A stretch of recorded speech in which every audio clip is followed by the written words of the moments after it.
விஜய் தம்பி, நான் என்ன சொல்ல வரேன்னா, உங்களுக்கு வந்துட்டு வெற்றி தான்.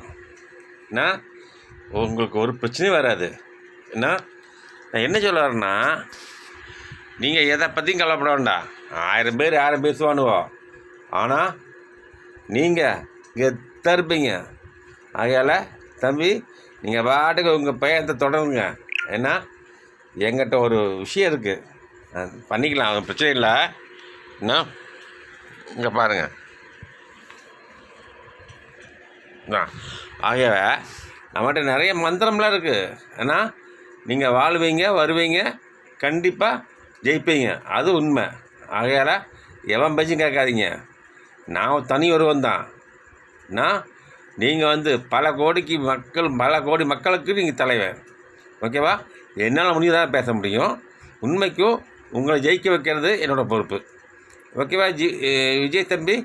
ஆகையால் நான் பேர் சொல்ல விரும்பலை, இருந்தாலுமே உங்கள் ரொம்ப பிடிச்சிருக்கு எனக்கு.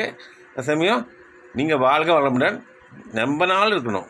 அதே சமயம் இந்த எம்ஜிஆர் மாதிரி இருக்கணும். அது எம்ஜிஆர் மாதிரி இருப்பீங்க தெரியும், இருந்தாலுமே மக்களும் நல்லபடியும் தெரியும். அதுதான் வந்திருக்கீங்க. ஆகையால் இதுக்கு மேலே பேச விரும்பலைன்னா நாளைக்கு பேசுகிறேன். ஆனால் எனக்கு ஒரு மெசேஜ் சொல்லணும்னு நினச்சிது, அவ்வளோதான். பாய்.